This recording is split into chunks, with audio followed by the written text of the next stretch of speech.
cada uno de ustedes. Amén. Amén. Qué gusto encontrarnos en la casa del Señor en esta mañana. Ustedes han recibido ahí sus boletines el día de hoy. Vamos a hablar un poco sobre Isaías. Y lo hemos titulado Isaías, el Evangelio según Dios. Vamos a estar usando, bueno, aparte del libro de la Biblia, vamos a estar usando este libro que tengo aquí en mis manos, escrito por un excelente pastor bautista, John MacArthur. El libro se titula El Evangelio según Dios. Yo se lo recomiendo que puedan leerlo, ¿verdad? Es bueno. Yo lo compré hace algunos meses, lo comencé a leer y me gustó tanto que me lo leí de un tirón. Así que acá ni almuerzo ni duermo, ¿no? Hasta que lo acabe el libro. Me lo leí, hermano, de un tirón, lo volví a leer marcando. El libro me ha gustado bastante, trata un excelente tema, desarrolla uno de los temas más importantes en el libro del profeta Isaías. O sea, algo de lo que vamos a estar predicando acá, algo de lo que vamos a estar predicando estos 3 domingos, en este libro lo desarrolla ampliamente, con bastante información, muchos detalles. Este libro se lo recomiendo en verdad. Bueno, quería mostrárselo por si alguien tenía interés. Ahí está el libro, ¿correcto? Bien, entonces, yendo a nuestro tema de esta mañana, al tema que vamos a desarrollar en la palabra de Dios, ustedes ya tienen su boletín. El tema de hoy, es Isaías, el profeta evangelista. De eso vamos a estar hablando esta mañana. Dice, en la nota dice así: en todas las escrituras existe un hilo rojo, un hilo rojo. Usted sabe lo que es el hilo y todos entendemos a qué nos referimos cuando hablamos de rojo. Lo que ocurre es que en la Biblia, queridos hermanos y hermanas, literalmente, desde el libro del Génesis hasta el último libro de la Biblia, el Apocalipsis, en cada libro de la Biblia, no puedo decir en cada versículo, pero sí puedo decir en cada libro de la Biblia, se presenta a la persona del Señor Jesucristo. Así, literalmente, en cada libro de la Biblia se presenta a la persona del Señor Jesucristo. Y uno de los temas que se desarrollan desde el Génesis hasta el Apocalipsis es la muerte, los sufrimientos y la resurrección de Cristo Jesús. Ese es el tema que se desarrolla en toda la Biblia acerca de la persona de Jesucristo. Por eso es que todos los estudiosos de la Biblia, le puedo decir todos los estudiosos de la Biblia, para referirse a este tema central de toda la Biblia, siempre hablan de un hilo rojo. ¿Usted recuerda esa historia de una niña y su hermanito, creo que se perdieron y para regresar por el camino fueron dejando unas piedritas, algo así, recuerdan? Ok, todos recuerdan, ¿no? Ok, algo así es. Una marca por donde se puede ir, una marca por donde se puede regresar, una marca que nos guía, una marca que nos dirige. Algo así es el hilo rojo que hay en toda la Biblia.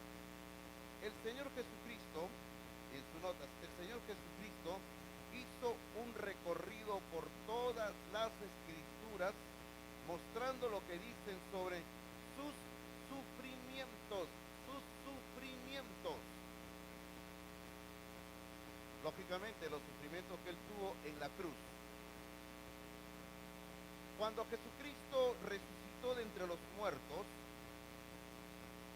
él se encontró con un grupo de discípulos que estaban dudando sobre su persona. Usted no vaya a pensar que los discípulos, cuando Cristo murió, ellos estaban celebrando la muerte de Cristo y el perdón de nuestros pecados. No, no. Ellos no estaban celebrando eso. Ellos estaban llenos de miedo, de temor. Ellos más bien estaban escondidos. Y aún más, algunos de ellos el mismo día, todavía no sabían que había resucitado, el mismo día de la resurrección, estaban regresando a sus casas para volver a sus trabajos anteriores. Entonces, Jesucristo se encontró con algunos de ellos y por favor, solamente por referencia, por lo que estamos hablando, abra la Biblia en Lucas capítulo 24. En Lucas capítulo 24, Cristo Cristo se encontró con alguno de ellos y aquí surge la famosa historia en el camino a Emaús. Lucas 24, versículo 13 en adelante, es una historia, en verdad, hermano, preciosa, pero como siempre digo, a veces por cuestiones de tiempo tenemos que saltarnos algunos pasajes en la lectura completa y solamente leer algunos textos, nada más para entender lo que estamos hablando. Entonces, Cristo se encuentra con dos de sus discípulos, no se nos da el nombre de los dos, eran dos varones que estaban ahí regresando a su casa. Y ahí en el camino, Cristo se acerca a ellos y estos varones le dicen a Jesucristo. Ellos no sabían que era Jesucristo. No sabían que era Jesucristo que estaba ahí conversando con ellos. Y entre otras cosas le dicen lo siguiente, versículo 21, por favor. Versículo 21 le dijeron, pero nosotros esperábamos que Él, o sea que Jesús, era el que había de redimir a Israel. Y ahora, además de todo esto, hoy es ya el tercer día de que esto ha acontecido. O sea, era el día domingo de la resurrección. Era el día domingo de la resurrección. Ellos no habían esperado quedarse en Jerusalén para saber si resucitaba o no, sino se fueron.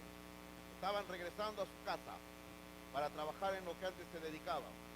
Y en el camino, en el trayecto, Jesucristo se les aparece. Ellos no saben que es Jesucristo y comienzan a dialogar. Y entre otras cosas le dicen lo que acabamos de leer en el versículo 21, nosotros esperábamos que Él, o sea Jesús, era el que había de redimir a Israel. Eso era lo que estábamos esperando nosotros. Pero ya es el tercer día, ellos dicen, se ha muerto y no ha resucitado. Eso era lo que ellos estaban dando a entender, que no había resucitado. Es el tercer día y no ha resucitado. Entonces Jesucristo le responde lo siguiente, dándoles una suave reprensión. Versículos 25 y 26.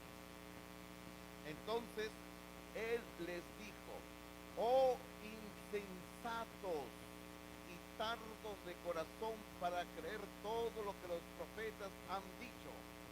¿No era necesario que el Cristo padeciese estas cosas y que entrara en su gloria?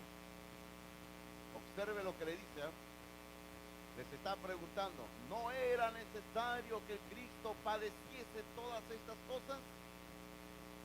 Entonces, en el versículo 27, Cristo le comienza a hacer un recorrido por todas las escrituras. Observe lo que dice el versículo 27, porque aquí comienza lo bueno en todo esto. 27 dice, y comenzando desde Moisés y siguiendo por todos los profetas, les declaraba en todas las escrituras lo que de Él decía. Está haciendo todo un recorrido por lo que nosotros llamamos hoy en día el Antiguo Testamento. De acuerdo a la usanza judía que ellos tenían o tienen los judíos de dividir el Antiguo Testamento, muy diferente al nuestro, porque nosotros dividimos el Antiguo Testamento de otra manera. Los judíos lo dividían o lo dividen, de otra manera. Jesucristo dice aquí en el versículo 27, comienza a hablarles por Moisés, o sea, la ley, el Pentateuco, los primeros 5 libros de la Biblia, les comienza a hablar lo que dice Moisés. Luego dice, va a través de los profetas.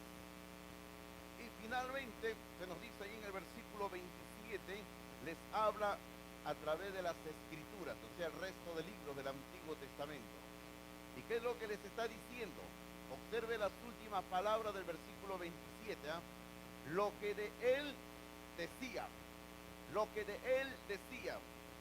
Otra vez repetimos, Jesucristo comienza a darles a sus discípulos un recorrido por todo el Antiguo Testamento, viendo o exponiendo lo que de Él decía. Hermano, Cristo le dio una clase magistral a sus discípulos. O sea, Cristo comenzó a pasar libro por libro. Acá en el Génesis, capítulo tal, versículo tal, dice de mí así, así, así. En el libro del Éxodo, cuando construye Moisés el tabernáculo, vemos esto así, así, así. En el Deuteronomio, así, así, así. En Samuel, en Crónicas, en el libro de Proverbios, en el libro de los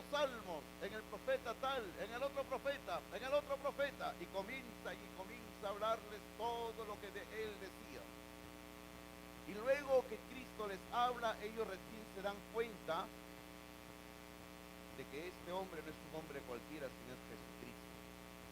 Pero para eso Cristo se desaparece. Estos hombres que estaban caminando, dirigiéndose a sus hogares, al ver esto, ellos automáticamente, al ver que era Cristo, que les había enseñado las Escrituras, lo que decían de Cristo, ellos regresan a Jerusalén y le cuentan a los discípulos, a los apóstoles: miren, esto ha sucedido.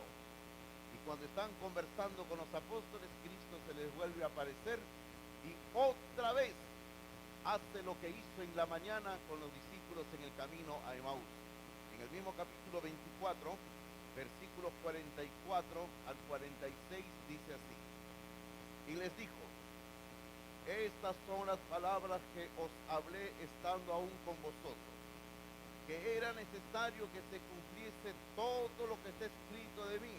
Y otra vez, en la ley de Moisés, en los profetas y en los salmos. Entonces les abrió el entendimiento, recién, entonces les abrió el entendimiento para que comprendiesen las Escrituras. Porque cuando uno enseña la palabra abre el entendimiento. Y versículo 46, y les dijo: así está escrito. Y permítame ahí detenerme, donde dice así está escrito, porque les había enseñado en el versículo 44 lo que dice en la ley de Moisés, en los profetas y en los salmos. Por eso en el versículo 46 Cristo mismo dice: así está escrito, y así fue necesario que el Cristo padeciese y resucitase de los muertos al tercer día. Hermano, Jesucristo tomó el tiempo necesario para darles un repaso de todo el Antiguo Testamento.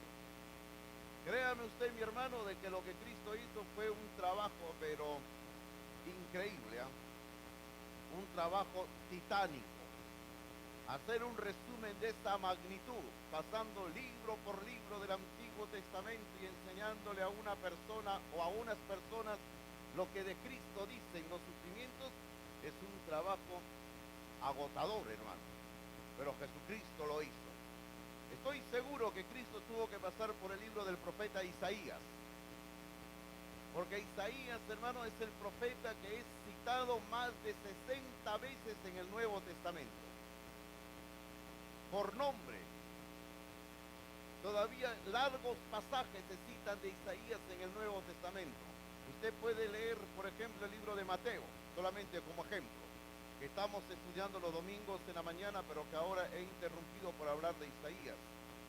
Usted lee el Evangelio de Mateo y usted encuentra desde el primer capítulo de Mateo que el evangelista Mateo dice, no, ocurrió esto para que se cumpliese lo que dijo el profeta Isaías, así, así, así. Capítulo 2 de Mateo, lo mismo. Dice, para que se cumpliese lo que dijo Isaías. Capítulo 3, para que se cumpliese lo que dijo Isaías, y así a lo largo de Mateo se citan diversas veces al libro de Isaías. Porque, hermanos, Isaías es uno de los profetas más importantes de toda la literatura bíblica. Por eso es que esta mañana nosotros, hoy domingo, los próximos 2 domingos, ya que estamos hablando acerca de Semana Santa, queremos hablar de Isaías. ¿Qué dice Isaías sobre el Evangelio de Dios? Porque cuando nosotros hablamos del Evangelio, generalmente estamos pensando en los 4 Evangelios, Mateo, Marcos, Lucas y Juan. Pero quizás pasamos por alto que en el Antiguo Testamento también hay un libro, el libro del profeta Isaías, que es un libro que presenta el Evangelio de Dios en el Antiguo Testamento. Es por eso que esta corta serie de 3 domingos en su boletín lleva el título Isaías, el Evangelio según Dios. Y nos vamos a preguntar esta mañana y vamos a responder, ¿no? ¿Cuáles son las razones por las cuales afirmamos que Isaías es un profeta evangelista? Pues eso es lo que nos preguntamos y vamos a responder esta mañana. ¿Cuáles son las razones? O sea, ¿por qué? ¿Por qué afirmamos que Isaías es un profeta evangelista? Créame usted, hermano, de que hay varias razones. Honestamente le digo de que sería una cuestión de llevar, tener una respuesta diversa, amplia y larga. Años atrás tuve la gracia de tener a un profesor que me enseñó el libro de Isaías y fue un curso que tuve que llevar donde nos hicieron hacer un estudio en el texto hebreo. Era terrible, hermano, terrible, te lo digo. Uno está con la puta con el castellano y uno está luchando con el griego, imagínense que encima nos metieron hebreo. Y ahí, para graduarnos, porque todo eso es nivel universitario, nos dejaron una investigación, una tesina. No era una tesis, gracias a Dios, por la extensión. Era una tesina mucho más breve.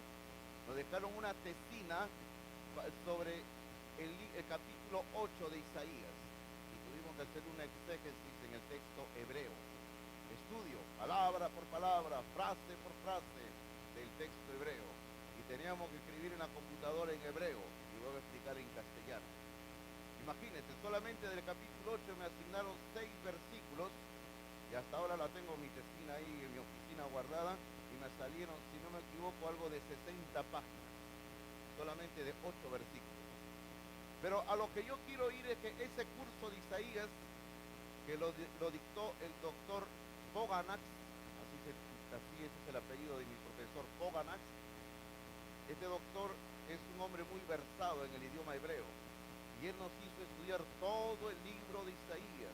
Hermano, fue un estudio fascinante. Luego de 2 años yo ya había terminado, ya me había graduado y me llegó la noticia de que en otro lugar él iba a dictar otro curso de Isaías. Hermano, como ahí me encantó ese curso, me volví a matricular en ese curso y volví a llevar el curso otra vez. Fue fascinante, ¿verdad? Y le digo en verdad de que estudiar al profeta Isaías es una experiencia fascinante. Nunca terminas de aprender lo que Isaías enseña, lo que Isaías dice. Entonces por eso nos preguntamos esta mañana y vamos a responder, ¿no? ¿Por qué afirmamos que Isaías es un profeta evangelista? Y vamos a mencionar solamente 2 razones. Usted lo tiene ahí en su nota. 2 razones nada más. Razón número 1. Coja su lápiz, su lapicero, por favor. Razón número 1. Isaías presenta a Jesucristo. Isaías presenta a Jesucristo. Por eso decimos que es un profeta evangelista, porque Isaías va a hablar de Jesucristo. Ahora usted me dirá, pero pastor, si usted ha dicho en su momento que todos los libros de la Biblia hablan de Jesucristo, cierto, habla. Pero lo que Isaías habla de Jesucristo, no lo hablan otros libros del Antiguo Testamento. ¿Cómo qué, por ejemplo? Como por ejemplo, y ahí en su nota usted ponga, número 1, su nacimiento. No hay otros evangelistas o otros profetas que hablen del nacimiento de Jesucristo. No hay. Es como si usted me dijera, los 4 evangelios hablan del nacimiento de Jesús. ¿De qué dice? ¿Cierto o falso? ¿Los 4 evangelios describen el nacimiento de Jesús, hermanos? No, parece que no han leído los evangelios, ¿ah? De los 4 evangelios, solamente Mateo y Lucas describen el nacimiento de Jesucristo. Marcos y Juan arrancan hablando desde el ministerio público de Jesús cuando él ya tiene algo de 30 años de edad. Y así, del mismo modo, en el Antiguo Testamento, todos los profetas no hablan del nacimiento de Jesús, pero Isaías sí lo hace. Para muestra basta un botón. Capítulo número 9, por favor, de Isaías. Capítulo 7 de Isaías, Capítulo 7 de Isaías. Capítulo 7 de Isaías, por favor.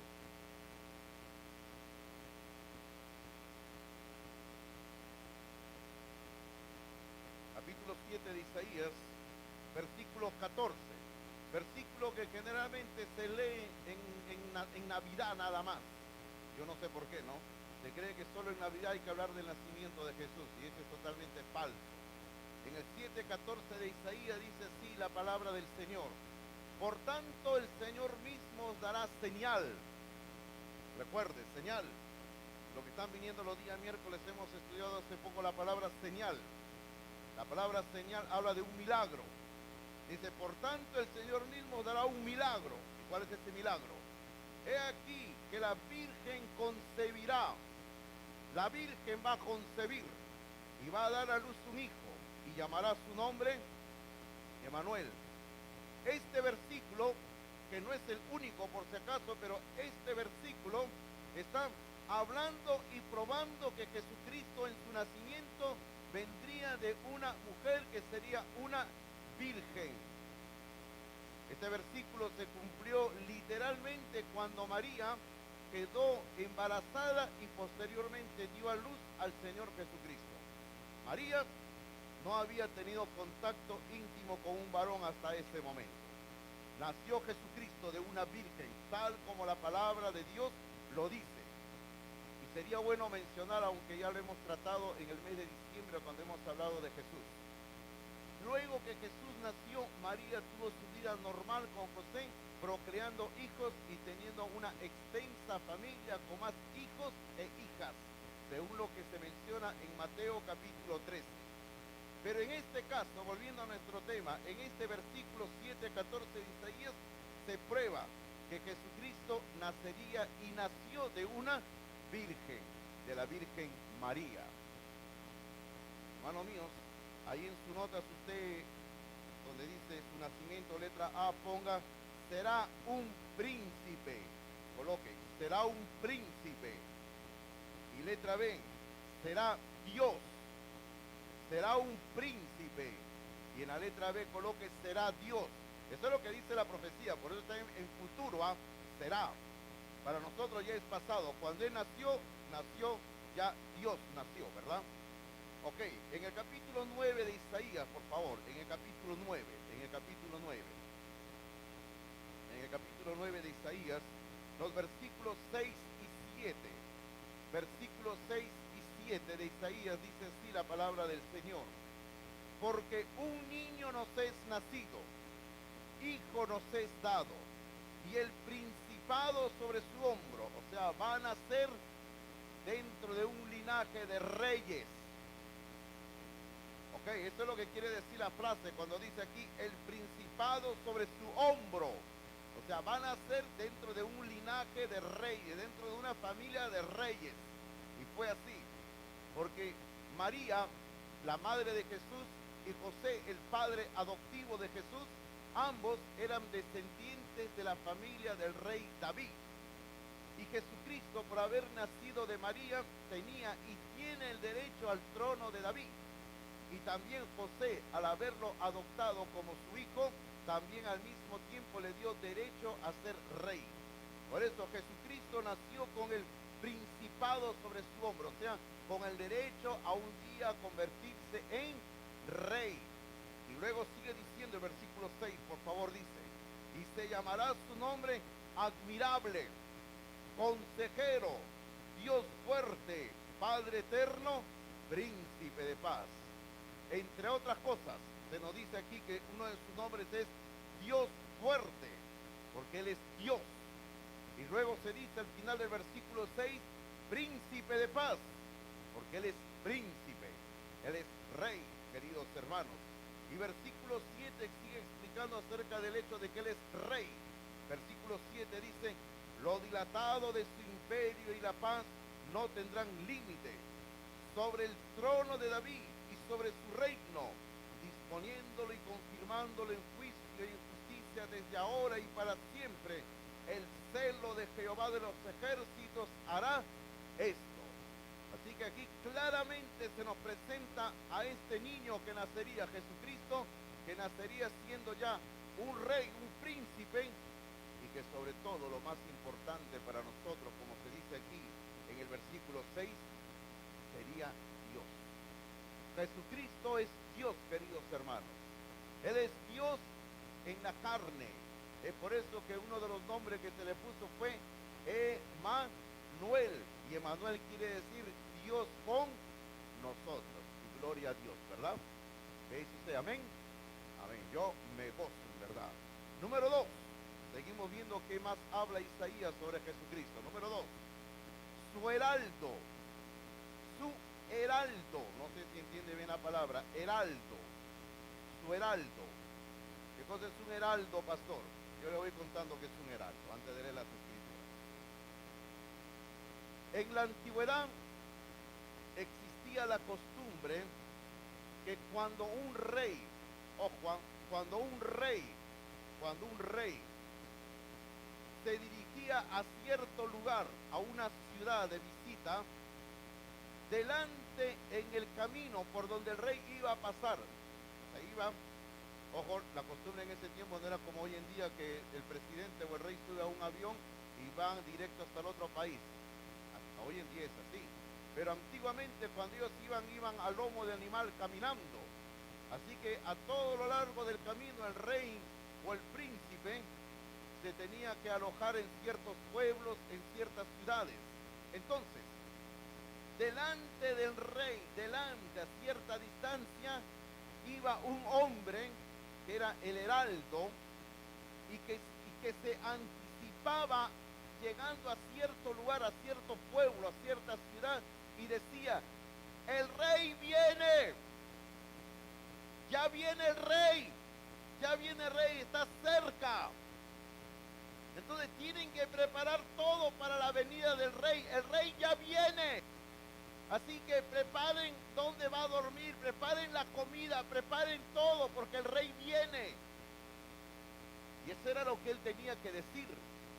Y todos comenzaban a preparar todo y de todo para la venida del rey. Entonces, tenga esto en mente: Jesucristo, rey viniendo a la tierra. Y yo le pregunto, ¿quién fue el heraldo que anunció la llegada de Jesucristo? ¿Se da cuenta usted quién fue? Juan el Bautista. Leamos la profecía. Capítulo 40 de Isaías. Capítulo 40 de Isaías. Capítulo 40 de Isaías. Versículo número 3. Versículo número 3. Isaías 40, versículo 3. Dice así: voz que clama en el desierto, preparad camino a Jehová, enderezad calzada en la soledad a nuestro Dios. Si alguno de ustedes desea ver esta profecía, es citada en el libro de Mateo capítulo 3, versículo 1 al 3, aplicándola directamente a Juan el Bautista. Entonces, ahí en su nota, por favor, debajo del punto 2, donde se ha puesto el heraldo, letra A: la visita de un rey era anunciada. La visita de un rey era anunciada. Y hemos descrito cómo se anunciaba la visita del rey. Y aquí estamos viendo de que Jesucristo, siendo rey, tuvo un heraldo que iba delante de él anunciando su llegada. Y este heraldo fue Juan el Bautista. Pero observe usted, por favor, observe usted que el versículo aquí en Isaías capítulo 40, versículo 3, a diferencia de Mateo, hay aquí un ligero cambio en términos. Mire usted, en Mateo dice: preparad el camino del Señor. Pero aquí en Isaías capítulo 40, versículo 3 dice: preparad camino a Jehová, a Jehová. Bueno, lo que ocurre es que es una cuestión de idiomas, porque en el idioma griego no había cómo colocar el nombre de Dios Jehová. Entonces se agarró por costumbre utilizar el título Señor como equivalente, como igual a Jehová. Pero a donde yo quiero ir es a lo siguiente: que de acuerdo a este versículo de Isaías 43 y de acuerdo a muchos versículos más, el Señor Jesucristo es el Señor Jehová del Antiguo Testamento. Entiéndase esto, ¿eh? Jesucristo es Jehová. Hermano, Jesucristo es Jehová, porque en el Antiguo Testamento tanto al Padre se le llama Jehová, como al Hijo también se le llama Jehová. Porque si usted estudia el libro del profeta Zacarías, y no lo hacemos esta mañana por cuestiones de que no es el tema que nos ocupa, pero el profeta Zacarías en cierto momento tiene una visión donde él ve a dos Jehová. a dos Jehová, porque uno era el Padre y el otro era el Hijo. Es como en algunas familias, el Padre y el Hijo tienen el mismo nombre, ¿verdad? Por ejemplo, mi hijo y yo tenemos el mismo nombre, el mismo apellido, y todavía tenemos la bendición de que nuestro segundo apellido comienza con la misma letra. Entonces, a veces cuando yo no tengo Face, por ejemplo, ¿ya? Y mi hijo tiene Face y a mi hijo paran mandándole algunas cosas, le escriben pensando que soy yo. Y mi hijo me dice, papá, me dice, pon otro apellido, pues hijo, le digo, ¿no? Y mi hijo pone otro apellido igualito, me dice, papá, me siguen enviando. Bueno, hijo, recibe todo lo que te envíen, pero si te envían dinero me lo pasas, le digo, ¿no? Eso sí, ¿no? Pero como le digo, el Señor, el Padre es Jehová y el Hijo también es Jehová. Y Juan el Bautista estaba anunciando la venida del Rey, Jehová. Jesucristo es Jehová, queridos hermanos. Número 3. Estamos hablando de Jesucristo, como se le menciona en el libro del profeta Isaías. Número 3. Su ministerio terrenal. Su ministerio terrenal. Y es increíble lo que Isaías va a hablar, ¿ah? Hermano, prácticamente, en una pequeña frase, en una pequeña porción de Isaías, todo el ministerio de Jesucristo está resumido. Número 3, su ministerio terrenal. Su ministerio terrenal. Entonces les estaba diciendo que prácticamente en algo tan pequeño Isaías ha resumido todo el ministerio de Cristo hasta de su primera y segunda venida. Por favor, abramos la Biblia en el capítulo 61 de Isaías. 61. Isaías capítulo 61, por favor.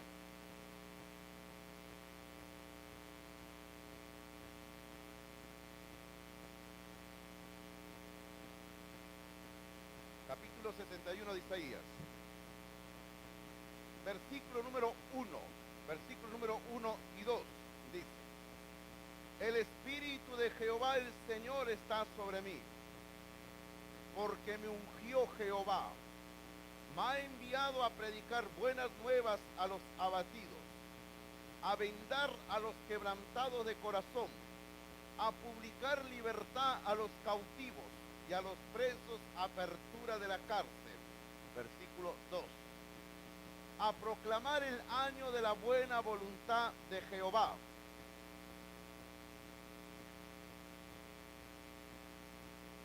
Ustedes ahora me comienzan a mirar por qué me detuve ahí, ¿no?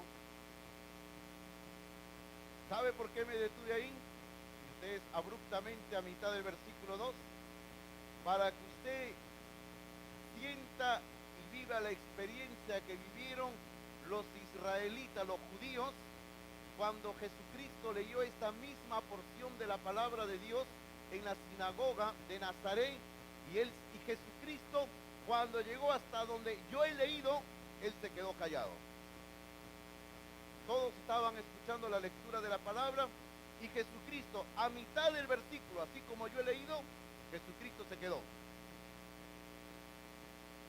La Biblia dice que todos lo estaban mirando a él fijamente, ¿no? Diciendo,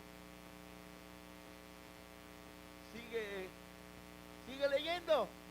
Y dice la Biblia que Jesucristo se sentó como se sentaban antiguamente los rabinos. Los rabinos no es como hoy en día, ustedes están sentados y yo estoy parado, ¿eh? Así no era. Antiguamente todos estaban sentados y el maestro también se sentaba. Claro, se sentaba en un lugar un poquito más alto para poder hablar a todos, pero estaba sentado. Entonces Jesucristo leyó, se quedó a mitad del versículo, todos lo comenzaron a mirar asombrados como diciendo, ¿qué pasó? Sigue leyendo. Jesucristo se sentó y ¿sabe lo que le dijo Jesucristo a todos los que estaban ahí? Hoy se ha cumplido esta profecía delante de ustedes. O mejor dicho, hoy se ha estado cumpliendo esta profecía delante de ustedes. Pastor, ¿dónde está eso? Dirá. Sin dejar esta parte, ¿recuerdas dónde hemos leído? ¿Ah? Vamos a Lucas capítulo 4. Vamos a Lucas capítulo 4, por favor. Deje una mano ahí en Isaías, ¿ya? Vamos a Lucas capítulo 4. Y mientras tanto usted vaya escribiendo con la otra mano, que si tiene tres manos, ¿ya? ¿Ya? ahí en el punto 3, en la letra A, vaya escribiendo, este pasaje fue leído por el Señor Jesucristo. Este pasaje fue leído por el Señor Jesucristo, ¿correcto? Vamos a Lucas capítulo 4, versículo 16. Versículo 16 dice, vino a Nazaret, se refiere a Jesús, vino a Nazaret, donde se había criado. Él no nació en Nazaret, él se crió en Nazaret. Y en el día de reposo, o sea en el sábado, entró en la sinagoga, conforme a su costumbre, y se levantó a leer. Interesante, ¿ah? ¿Qué es interesante, pastor? Que el día de reposo, como el domingo, vamos a decir, Cristo fue a la sinagoga, como era su costumbre, como la costumbre que tenemos nosotros. El día domingo venimos al templo, venimos a la iglesia, porque Cristo hacía lo mismo. ¿Y qué hizo? Como Cristo ya era un hombre adulto, más de 30 años, y era la sinagoga donde él había asistido de niño, porque él se había criado ahí. Era la sinagoga donde él había asistido y había aprendido a leer y a escribir. Porque durante la semana la sinagoga la usaban como escuela, y ahí había aprendido. Entonces, cuando él llegó a la sinagoga de visita, digámoslo así, hermano, le pidieron que él haga una lectura de la palabra de Dios. Y él se levantó, dice, a leer. Y el versículo 17 dice, y se le dio el libro del profeta Isaías. Y habiendo abierto el libro, halló, o sea, buscó y encontró. Él buscó y encontró el lugar donde estaba escrito lo siguiente. Versículo 18. El Espíritu del Señor está sobre mí, por cuanto me ha ungido para dar buenas nuevas a los pobres. Me ha enviado a sanar a los quebrantados de corazón, a pregonar libertad a los cautivos y vista a los ciegos, a poner en libertad a los oprimidos, a predicar el año agradable del Señor. Hasta donde yo leí. ¿Y qué hizo Jesucristo? Y enrollando el libro lo dio a los ministros y se sentó. Y los ojos de todos en la sinagoga estaban fijos en él. O sea, como diciendo, ¿no?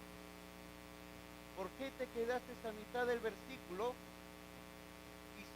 y enrollaste el libro de Isaías y yo lo entregaste? ¿Por qué no has terminado de leer? Dino, ¿por qué? Dice que él se sentó, versículo 21, ¿y qué les dijo? Hoy se ha cumplido esta escritura delante de vosotros. Hoy se ha cumplido esta escritura delante de vosotros. ¿Por qué? Hermano, lo que acabamos de leer nosotros, tanto en Isaías como ahora en Lucas, hay muchos detalles que podríamos explicar, pero solamente lo resumimos esto. Ahí en su nota dice, este pasaje resume su ministerio. Este pasaje resume su ministerio. Ahora, volvamos otra vez a Isaías, por favor, donde estábamos hace un momento. Volvamos a Isaías capítulo 61. Quizás ahí para aclarar un poco el por qué, el misterio, por qué Cristo se quedó a mitad del versículo, pastor. ¿Por qué no siguió leyendo todo el versículo, todo el capítulo? ¿Por qué? Porque esa era la costumbre, leer la porción completa, el capítulo completo, vamos a decirlo así. ¿Por qué? Hay una razón muy importante. Capítulo 61 de Isaías, en el versículo número 2, el versículo 2 solamente leímos hasta acá. Leo hasta donde hemos leído. Dice, a proclamar el año de la buena voluntad de Jehová. Hasta ahí leímos. Y hasta ahí leyó el Señor Jesucristo. Ahora, ¿por qué Cristo no continuó leyendo el resto del versículo y todo el capítulo 61? Mire cómo continúa diciendo el resto del versículo 2. Dice, y el día de venganza del Dios nuestro, a consolar a todos los ejecutados. Y el asunto continúa. Pero mire lo que dice, el día de venganza del Dios nuestro. Porque todo lo que viene en el versículo 2, a partir de esta frase, hasta terminar el capítulo 61 de Isaías, se va a cumplir en la segunda venida de Jesucristo. En la segunda venida de Jesucristo. No en el arrebatamiento de la iglesia, hermanos. No en el arrebatamiento de la iglesia, por favor. Por si acaso, yo no estoy diciendo que no creo en el arrebatamiento de la iglesia, eso yo no estoy diciendo. Estamos esperando que el arrebatamiento de la iglesia ocurra en cualquier momento, ¿verdad? ¿Lo está esperando o no? Algunos están dormidos esperando, pero están esperando de todas maneras. Pero luego, después del arrebatamiento de la iglesia, que viene la tribulación después, viene la segunda venida de Jesucristo. Entonces, cuando Jesucristo venga por segunda vez, una de las primeras cosas que va a llevar a cabo es justamente lo que dice en este versículo 2, el día de venganza del Dios nuestro. Lo que nosotros llamamos la batalla del Armagedón, donde Dios va a matar a todos sus enemigos, la venganza del Dios nuestro. Cuando Cristo vino la primera vez, Él vino a morir en la cruz, a mostrar amor, a morir por el hombre. Pero cuando Cristo venga por segunda vez, ya no va a venir para mostrar amor, va a venir para traer la justicia de Dios. Como dice aquí el profeta, la venganza de Dios. Y todo el resto del capítulo 61 habla de acontecimientos que van a ocurrir posteriores a la segunda venida de Cristo Jesús. Es por eso que el mismo Jesucristo al leer se detuvo ahí, no, ahí nada más. Porque hasta donde leyó se cumplió en el ministerio terrenal de Cristo Jesús. Tremendo lo que dice la palabra de Dios, ¿verdad, hermanos? Número 4 dice, una cuarta razón por la cual presenta a Jesucristo. ¿De qué habla de Jesucristo? Número 4, su muerte vicaria. ¿Qué cosa es vicaria, pastor? A ver, ¿cuántos de ustedes han creído que el Papa era el vicario de Cristo? Ok, agarren la palabra vicario. Ok, entonces cuando hablamos de la muerte vicaria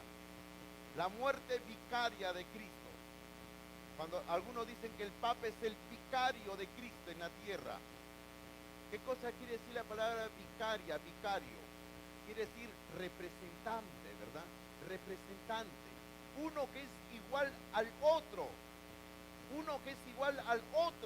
representante. O sea, somos iguales y yo lo represento. Por ejemplo, Jesucristo ahora está en el cielo. Él ha prometido su espíritu, está aquí en la tierra con nosotros.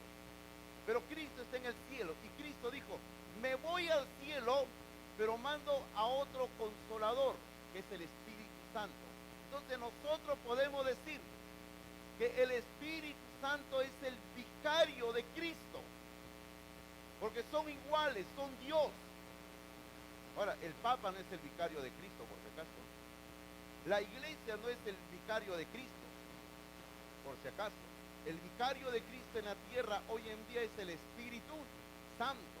Entonces, cuando hablamos de la muerte vicaria de Cristo, estamos diciendo que Cristo representó a cada uno de nosotros muriendo en la cruz, sufriendo lo que nosotros merecemos sufrir. Y fíjense que le he dicho en presente, merecemos, por nuestros pecados. Cristo sufrió por nosotros los tormentos que nosotros merecemos por nuestros pecados. Por eso se habla de la muerte vicaria de Cristo. Ahí en su nota usted coloque lo siguiente: los 4 cánticos del siervo de Jehová. Los 4 cánticos del siervo de Jehová. ¿Qué es eso de los 4 cánticos, pastor? Yo estoy seguro que la gran mayoría de ustedes primera vez que escuchan esto, de los cánticos del siervo de Jehová. Es que en el libro de Isaías, entre otros cánticos, porque hay varios cánticos, okay, si quiere decir canciones, diga canciones, cánticos. Hay 4 cánticos en el libro del profeta Isaías que hablan sobre la muerte, los sufrimientos de Jesucristo. Ahora, en este punto 4, en sus notas, aparte de poner los 4 cánticos del siervo de Jehová, no hay más para poner. ¿Sabe por qué? Porque los próximos 2 domingos vamos a estar hablando sobre los cánticos del siervo de Jehová. Por eso esto lo dejamos para los próximos 2 domingos. Así que les animo, como quien dice, los engancho, ¿no? Para que vean el próximo domingo 21, no se vayan de viaje, no se vayan a pasear por ahí del domingo, vengan el domingo acá. Y el 28 también, venga. Ahí vamos a explicar el domingo 21 y el domingo 28 vamos a explicar los 4 cánticos del siervo de Jehová. Ahí vamos a hablar, por eso lo dejamos ahí pendiente. Al comienzo de este sermón yo estaba animando a los hermanos la compra y la lectura de este libro. Acá no lo vendemos por si acaso, pero les animamos a que usted lo compre. El libro se titula El Evangelio según Dios, recién en los últimos meses ha salido, escrito por John MacArthur. Si alguien desea que lo compren, puede encargarlo. Mañana vamos a ir a la librería a hacer compras y podemos traerlo, por si acaso. Correcto. Es un libro excelente que habla justamente sobre los cánticos del siervo de Jehová en el libro de Isaías. Un precioso libro. Me parece a mí que con descuento lo podemos conseguir en 30 soles. Me parece a mí que con descuento lo podemos conseguir 30 soles. Si alguien va a la librería lo conseguirá más, 40 y tanto más o menos. Ya, por si acaso. Ok. Segunda razón por la cual decimos que Isaías es el profeta evangelista. Razón número 2. Isaías presenta el plan de salvación, Usted sabe que siempre cuando hablamos del plan de salvación, por ejemplo, hablamos de que el hombre es pecador y todo lo demás. El domingo pasado yo estaba animando a los hermanos a que lleven este evangelio de San Juan. Les estaba diciendo, ¿recuerdan ustedes lo que les decía? Usen este evangelio de San Juan para hablarle a las personas acerca de su necesidad de Dios. Les decía, por ejemplo, usando este librito, el evangelio de San Juan, que la persona lea Juan 1:12. Que lea Juan 3:16. Y así, varios versículos. Usted con el evangelio de San Juan puede presentarle a una persona el plan de salvación, el amor de Dios, el perdón de Dios. Entonces, lo mismo, en el libro de Isaías también existe el plan de salvación. Por eso es un profeta evangelista. Número 1, lo primero que nos enseña Isaías. Número 1, el hombre es pecador. El hombre es pecador. Y por si acaso también la mujer, por si acaso también la mujer, ¿ya? Así que si quieren pongan ahí la mujer también, ¿no? Ya, es que hoy en día como se hace la diferencia entre homicidio y feminicidio, pues, ¿no? Entonces también tenemos que decir, el hombre es pecador, los hombres coloquen, la mujer es pecadora, El hombre y la mujer son pecadores, correcto. Entonces, todo ser humano es pecador. Entonces, leamos la Biblia, capítulo 1 de Isaías. Vamos rápido porque el tiempo está corriendo y me gana el tiempo, en verdad. El tiempo me gana. Y afuera hoy día el pastor Roldán han preparado sus panes y no sé qué más, ¿no? Los hermanos del Ministerio de Misiones. Así que hay comida afuera. Capítulo 1 de Isaías, versículos 5 y 6. 5 y 6. Dice así la palabra del Señor. Capítulo 1 de Isaías, versículos 5 y 6 dice: ¿por qué querréis ser castigados aún? Todavía os rebelaréis. Y luego viene la afirmación, dice: toda cabeza está enferma y todo corazón doliente. Cabeza y corazón enfermos, pero no de una enfermedad física. Sigamos leyendo, versículo 6. Desde la planta del pie hasta la cabeza no hay en él cosa sana, sino herida, hinchazón y podrida llaga. No están curadas, ni vendadas, ni suavizadas con aceite.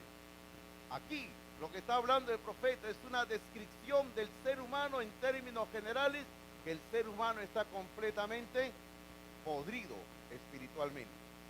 ¿Por qué, Pastor Hidalgo? Porque si usted lee Isaías capítulo 1, capítulo 2, capítulo 3, capítulo 4 y capítulo 5 de Isaías, estos 5 primeros capítulos de Isaías describen la maldad del hombre. Y si usted observa en su Biblia, el capítulo 6 de Isaías recién habla el llamamiento que Dios le hace a Isaías al ministerio. Y capítulos 1 al 5, Isaías se la pasa hablando del ser humano, cómo es. Sencillamente, cómo es el hombre delante de Dios, así como está acá. Delante de Dios el hombre está literalmente, espiritualmente hablando, podrido, malogrado, porque el hombre es un pecador. Así que en sus notas, por favor, letra A. El ser humano nace siendo pecador. El ser humano nace siendo pecador. No es que la sociedad lo vuelve pecador. No, no. El hombre peca porque es pecador. No es que cuando peca recién se convierte en pecador. No, no, no. El hombre peca porque es pecador. Todo ser humano que nace en este mundo es un pecador, una pecadora. Letra B, por favor, en su nota dice: recibimos por herencia la naturaleza pecaminosa de Adán. Recibimos la naturaleza pecaminosa de Adán. Usted dirá, pastor, yo no he recibido la naturaleza de Adán. Entonces serás extraterrestre, pues no. Porque todo lo que somos de este planeta Tierra, descendemos de Adán y de Eva. Aunque usted no lo quiera, somos descendientes de Adán y de Eva. Usted imagínese, vamos a decir, mire, la raza humana, mire usted, la raza humana comienza aquí, con Adán y Eva. Luego la raza humana comenzó a crecer, a crecer, a crecer, a crecer, a crecer. Vino el diluvio, se murieron todos, y la raza humana que empezó acá y creció así, se redujo otra vez en una pareja. ¿Qué pareja? ¿Recuerdan ustedes? Noé, su esposa y sus hijos. Y después de Noé, toda la raza humana ha vuelto a crecer. Así que todos somos descendientes de Adán y Eva y somos descendientes de Noé. ¿Cómo la ven eso? Y todos nosotros, por tanto, somos seres pecadores. Todos nacemos en esta tierra, en este planeta, siendo pecadores y nacemos con la naturaleza mala de Adán, naturaleza pecaminosa de Adán. Permítame hacer una afirmación bíblica, que no hay tiempo de estudiarlo más en la Biblia, pero dice: la naturaleza pecaminosa que todos recibimos de Adán a través de nuestros padres, esa naturaleza pecaminosa, naturaleza mala, se manifiesta en cada ser humano de una forma diferente. Pero al final y al cabo todos somos pecadores. Por ejemplo, ¿cómo es que se manifiesta de una forma diferente? Por ejemplo, hay personas que son empedernidamente mentirosas. ¿Usted conoce alguno? No mire, por favor, no mire, no mire. ¿Sí o no? No mire, por favor, sea un poquito más delicado. Ya en la casa. Por ejemplo, hay personas que son terriblemente ladrones. ¿Conoce usted algunos? ¿Roban o no roban? Desde niños, desde chiquitos andan robando, ¿verdad? Por eso es que después nos roban el diezmo y la ofrenda, pues. Porque están robando. Hermanos, hay personas que muchas veces, desde adolescentes, se inician en el consumo de las drogas y del alcohol. Porque esa naturaleza mala que lleva en el ser humano se manifiesta así. Hay personas, hermanos míos, que nacen con una propensión. No es que sea algo genético, no es genético, sino es algo espiritual, y ahí viene el problema de la homosexualidad. La homosexualidad, por si acaso, no es que tiene los genes, que por acá, que en el cuerpo de esa mujer hay un hombre atrapado, o viceversa, y no. El que es hombre, que es mujer, según Dios, no hay más. Ahora, alguien por su naturaleza pecaminosa que quiere cambiarse de sexo, esa es otra cosa, y nunca va a poderse cambiar de sexo, por si acaso, ¿ya? Jamás. Así que si eres hombre hasta que te mueras. Y si eres mujer hasta que te mueras. Así es. Pero la naturaleza mala en el hombre se manifiesta así. Hombres queriendo ser mujeres y mujeres queriendo ser hombres. Hoy en día piden el matrimonio igualitario. Ustedes han escuchado las noticias últimamente que ciertas dos lesbianas ahí están, ¿no?, con su juicio y todo, que para que se les reconozca y aquí. Y hermano, y no nos asombra y todo esto, porque la Biblia dice que la maldad va a ir aumentando en este mundo. Por eso es que nosotros tenemos que darle a nuestros hijos en el hogar y en la iglesia principios en la palabra de Dios, para que nuestros hijos, cuando salgan a este mundo que nos rodea, nuestros hijos sepan cómo enfrentarse. Entiéndalo bien. Entonces, todos nacemos siendo pecadores en esta tierra. Y eso es lo que dice el profeta Isaías. Avancemos, por favor. Número 2. ¿Qué más dice Isaías? que nuestros pecados nos alejan de Dios. Que nuestros pecados nos alejan de Dios. Eso es lo que dice Isaías, que nuestros pecados nos alejan de Dios. Isaías capítulo 59, por favor. Isaías capítulo 59. Y ahí vaya usted colocándole ahí en la letra A en sus notas. En el punto 2, en la letra A vaya colocando. El pecado nos separa de Dios. Nos separa de Dios. Isaías 59, 1 y 2. Isaías 59, 1 y 2. Dice así la palabra del Señor. He aquí, no se ha cortado la mano de Jehová para salvar. Dios siempre quiere salvar. Ni se ha agravado su oído para oír. Pero vuestras iniquidades, o sea, vuestros pecados, han hecho división entre vosotros y vuestro Dios. Y vuestros pecados, o sea, las iniquidades, han hecho ocultar de vosotros su rostro para no oír. O sea, lo que dice aquí, en el versículo número 2 dice, no, han hecho división. El pecado nos divide, nos separa de Dios. Por eso es que alguien que está lejos de Dios, así ores y ores y ores, Dios no te va a escuchar. ¿Cuál es la única oración que Dios oye de un pecador, de una pecadora? ¿Cuál es la única oración? La oración de arrepentimiento. La oración donde pide perdón a Dios. La oración donde dice, Señor, sálvame, que Cristo me salve. La única oración. De ahí comienza la relación con Dios. Pero antes, Dios no escucha nada, porque eso es lo que dice. Mis oídos, dice, se han cerrado para no oír. El pecado nos aleja de Dios. Letra B en su nota, estamos en el punto 2. Ante un Dios santo somos como, y permítame antes de seguir adelante, mire que ahí hemos colocado la palabra como, como. Somos como suciedad. Somos como suciedad.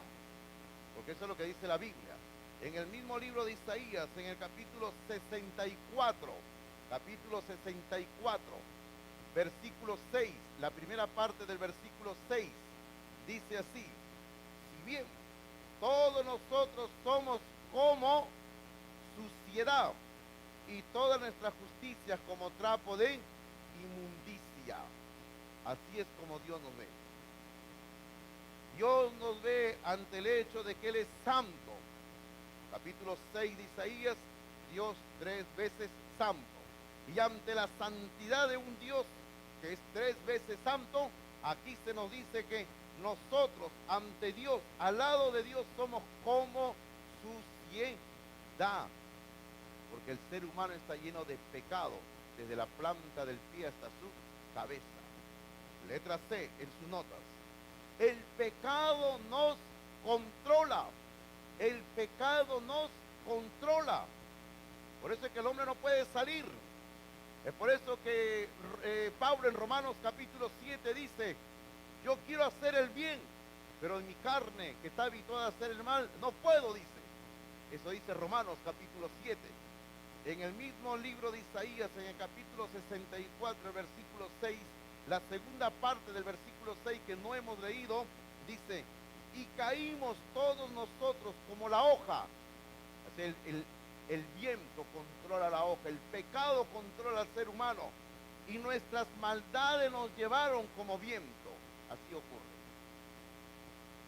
Cuando el hombre comienza a pecar y a pecar y a pecar, el pecado toma el control de su vida. Eso es como cuando una persona comienza a mentir. Cuando una persona miente una vez, ¿qué va a hacer luego? Para tratar de tapar la mentira, ¿qué va a hacer? Otra mentira. Y la persona, sin darse cuenta, se va a meter en una maraña de mentiras y mentiras y mentiras. Y así es el pecado. Y la única forma de ser libre, ¿cuál es? Decir la verdad.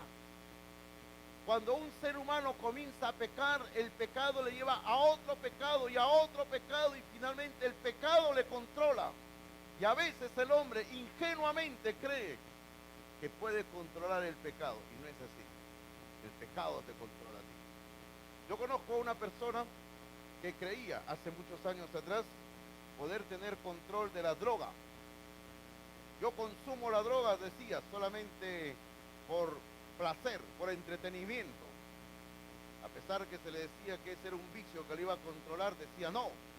Han pasado años y esta persona ahora es totalmente adicta a las drogas. Porque es así. El pecado controla al ser humano. Número 3, avancemos. La solución, venir a Dios. La solución, venir a Dios. Venir a Dios. Capítulo 1 de Isaías, por favor. Capítulo 1 de Isaías. Capítulo 1 de Isaías.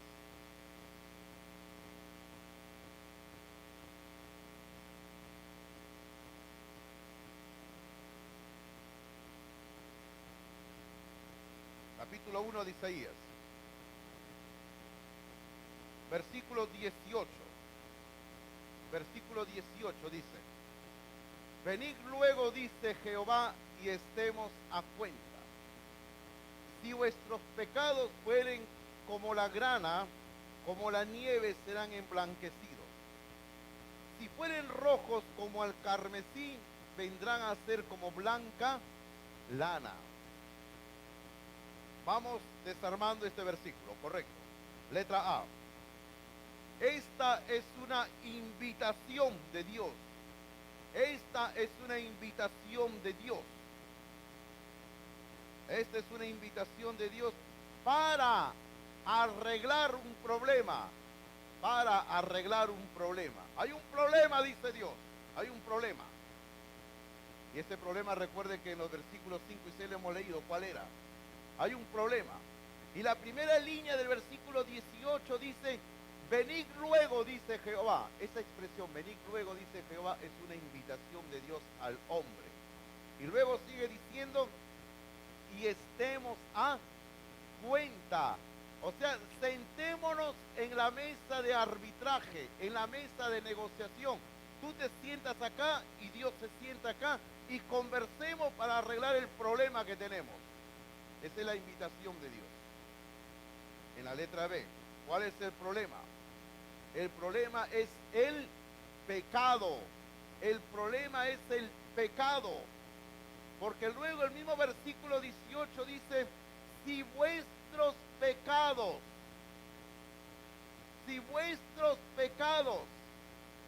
o sea, ese es el problema, el pecado. Letra C dice: el Señor ofrece limpieza. El Señor ofrece limpieza. Porque el Señor dice: si vuestros pecados fueren como la grana, como la nieve serán emblanquecidos. Si fueren rojos como el carmesí, vendrán a ser como blanca lana. El Señor ofrece limpieza, el Señor ofrece perdón. Eso es lo que ofrece el Señor. Pero luego en la letra D nosotros decimos algo muy importante. En la letra D dice: este ofrecimiento tiene una condición: el arrepentimiento. El arrepentimiento. Usted dirá: ¿y dónde dice el arrepentimiento, pastor? Entienda lo que dice el versículo 19. Mire lo que dice el versículo 19 y 20. Porque recuerde que en el 18 se ha hecho una invitación. Dios dice: venid luego, dice Jehová, y estemos a cuenta. Dios invita al hombre. Pero como Dios siempre respeta la decisión del hombre, versículo 19 dice: si quisiereis y oyereis, comeréis el bien de la tierra. O sea, si ustedes quieren y oyen lo que les estoy invitando, ustedes van a tener bendición, van a comer el bien de la tierra. Pero ¿qué ocurre si no quieren oír la invitación? Versículo 20 dice: si no quisiereis y fuereis rebeldes, seréis consumidos a espada, porque la boca de Jehová lo ha dicho. O sea, si hay arrepentimiento, hay perdón y hay bendición, dice el versículo 19. Pero si no hay arrepentimiento, no hay perdón y hay juicio más bien. Vamos concluyendo con esto en la letra E. El medio que Dios utiliza es la sangre de Jesucristo. Y es por eso que volvemos al punto siempre, ¿no? Cristo Jesús. Cristo Jesús es la respuesta a la necesidad del hombre. El medio que Dios utiliza es la sangre de Jesucristo. Vayamos concluyendo leyendo Primera de Juan capítulo 1, por favor, donde acá hay un pasaje muy conocido por nosotros. Primera de Juan capítulo 1, por favor. Versículo número 7. Juan 1:7 dice: pero si andamos en luz como Él está en luz, tenemos comunión unos con otros.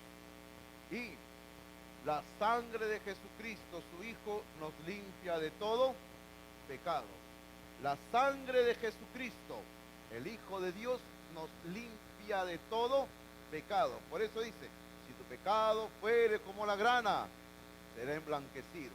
Si fuere rojo como el carmesí, va a ser blanco también. Por eso Dios ofrece limpieza. Por eso que el profeta Jeremías hay una parte donde dice, ¿no?, que el pecado no se puede borrar. El profeta lo dice, ni echando todo el detergente, ni todo el jabón que hubiera en el mundo, de los mejores lavanderos, dicen, se puede limpiar el pecado. Por eso lo único que limpia el pecado, dice aquí el versículo 7, es la sangre de Jesucristo. El Hijo de Dios nos limpia de todo pecado. ¿Y qué tenemos que hacer? Versículo 9, por favor. Versículo 9 dice, si confesamos nuestros pecados, Él, o sea, Dios, es fiel y justo para perdonar nuestros pecados, y no solamente perdonarnos, sino que más, perdonar y limpiarnos de toda maldad. El Señor perdona y el Señor limpia de todo pecado. ¿Cómo? La sangre de Jesucristo, el Hijo de Dios. Esta mañana yo le quiero presentar salvación en Cristo Jesús, perdón en Cristo Jesús. El ofrecimiento no viene de mi parte, sino de Dios, porque Dios dice, venid luego, dice Jehová, y estemos a cuenta. Dios invita al hombre, a la mujer, a venir a Él. Esta mañana yo le invito a usted a venir al encuentro de Cristo.